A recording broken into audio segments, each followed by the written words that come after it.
Jio ഹോട്ട്സ്റ്റാറിൽ latest ആയിട്ടുള്ള റിലീസാണ് അവിഹിതം. ഈ cinema സംവിധാനം ചെയ്തിരിക്കുന്നത് സന്ന ഹെഗ്ഡെ ആണ്. തിങ്കളാഴ്ച നിശ്ചയത്തിന് ശേഷം വളരെ മികച്ചൊരു ചിത്രമായിട്ടാണ് സന്ന ഹെഗ്ഡെ എത്തിയിരിക്കുന്നത്.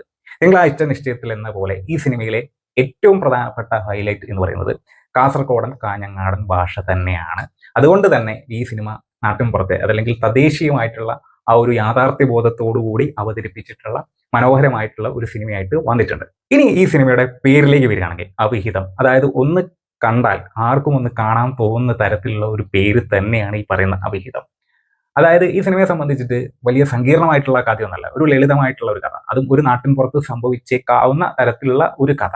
അപ്പം ഈ കഥയിൽ എന്താണ് സംഭവിക്കുക എന്നുള്ളത് ആ കഥയിലെ കഥാപാത്രത്തിനോടൊപ്പം പ്രേക്ഷകനെയും കൂടി സഞ്ചരിപ്പിക്കുന്ന രീതിയിലാണ് സന്ന ഹെഗ്ഡെ ഈ ഒരു സിനിമയിൽ കാര്യങ്ങളെല്ലാം ഒരുക്കി വെച്ചിരിക്കുന്നത്. അതായത് ഈ അവിഹിതം എന്ന് പറയുന്ന കഥയുടെ ഉപരി തിരക്കഥയ്ക്ക് വലിയ പ്രാധാന്യമുണ്ട്. അതേപോലെ തന്നെ ഈ സിനിമയിലെ കഥാപാത്രങ്ങളുടെ പ്രകടനത്തിന്. എനിക്ക് ഇതിലെ ഒരുപാട് ആൾക്കാരുടെ പേരുകൾ കാര്യമായിട്ടൊന്നും അറിയില്ലെങ്കിൽ പോലും, വലിയ വലിയ താരങ്ങളല്ലെങ്കിൽ പോലും അവരുടെ തദ്ദേശീയമായിട്ടുള്ള ആ ഒരു സ്വാഭാവികമായിട്ടുള്ള അഭിനയം, അത് ഈ സിനിമയെ സംബന്ധിച്ചിട്ടുള്ള നിർണായകമായിട്ടുള്ള ഒരു ഘടകമാണ് കണ്ടിരിക്കുക. അതുകൊണ്ട് തന്നെ ഇവരുടെ ഈ ഒരു പ്രകടനത്തിൽ നിന്നുണ്ടാകുന്ന ആ സ്വാഭാവികമായിട്ടുള്ള സന്ദർഭങ്ങളിൽ നിന്നും ഉണ്ടാകുന്ന സിറ്റുവേഷണൽ കോമഡികൾ, അതും ഈ സിനിമ കണ്ടിരിക്കാനുള്ള മറ്റൊരു പ്രധാനപ്പെട്ട ഒരു കാരണം കൂടിയാണ്. കാരണം നമുക്ക് ഉള്ളു തുറന്ന് മനസ്സ് തുറന്ന് ചിരിക്കാനുള്ള ഒരുപാട് കാര്യങ്ങൾ ഈ സിനിമയിലുണ്ട്. അതും ചെറിയ ചെറിയ സംഭാഷണങ്ങളിലാണെങ്കിൽ പോലും. ഈ സിനിമയെ സംബന്ധിച്ചിട്ട് പറയുകയാണെങ്കിൽ നാട്ടിൻപുറത്തിട്ടുള്ള ആ ഒരു നന്മകളെ വിളിച്ചോതുന്ന ഒരു സിനിമയേ അല്ല, മറിച്ച് ഇത് ചോദ്യം ചെയ്യുന്നത് ചില പുരുഷാധിപത്യപരമായിട്ടുള്ള ചില സംശയങ്ങളെ ആക്ഷേപഹാസ്യത്തിന്റെ രൂപത്തിൽ തന്നെയാണ് ഇത് ചോദ്യം ചെയ്യുന്നത്.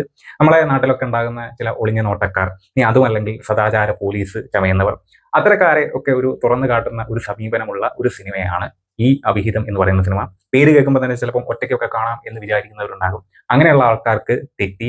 കാരണം ഇതൊരു ഫാമിലി ആയിട്ട് കാണാൻ പറ്റുന്ന ഒരു കംപ്ലീറ്റ് എന്റർടൈൻമെന്റ് പാക്കേജ് തന്നെയാണ് ഈ പറയുന്ന സിനിമ. അപ്പൊ അതുകൊണ്ട് തന്നെ എന്താണ് ഈ സിനിമയിലെ അവിഹിതം, അതല്ലെങ്കിൽ ആര് തമ്മിലാണ് അവിഹിതം, ആ അവിഹിതത്തെ തുറന്നു കാട്ടാൻ ശ്രമിക്കുന്ന കഥാപാത്രങ്ങൾ, അവരോടൊപ്പം സഞ്ചരിക്കുന്ന പ്രേക്ഷകർ, അപ്പൊ അങ്ങനെയുള്ള കാര്യങ്ങളൊക്കെ ആയിട്ട് മുന്നോട്ട് പോകുന്ന സിനിമ. ഈ സിനിമയുടെ ഏറ്റവും ഒരു കോർ എലമെന്റ് സംഭവിക്കുന്നത് ക്ലൈമാക്സിലാണ്. അതിൽ തന്നെ ചിലപ്പോൾ നമുക്ക് യോജിപ്പുകളും വിയോജിപ്പുകളും ഉണ്ടാക്കാൻ തരത്തിലുള്ള ചിന്തകളെ സൃഷ്ടിച്ചെടുക്കാൻ സംവിധായകന് സാധിക്കുന്നുണ്ട് എന്നും ശ്രദ്ധേയമാണ്. ചുരുക്കത്തിൽ പറഞ്ഞാൽ മികച്ച രീതിയിൽ തന്നെ നല്ല രസകരമായിട്ട് ആസ്വദിക്കാൻ പറ്റിയ ഒരു ഫാമിലി എന്റർടൈൻമെന്റ് എന്നുള്ള രീതിയിൽ പറയാവുന്ന ഒരു സിനിമയാണ് അവിഹിതം. ഈ സിനിമ കണ്ടിട്ടുള്ളവർക്ക് ചിലപ്പോൾ യോജിപ്പുകളും വിയോജിപ്പുകളും ഉണ്ടാകാം. അപ്പൊ അത്തരത്തിലുള്ള കാര്യങ്ങളാണ് ഈ സിനിമ ഡിസ്കസ് ചെയ്യുന്നത്. അപ്പം അത് എന്തൊക്കെയാണ് എന്നുള്ളത് കമന്റ് ബോക്സിൽ ഒന്ന് പങ്കുവച്ചാൽ നന്നായിരുന്നു.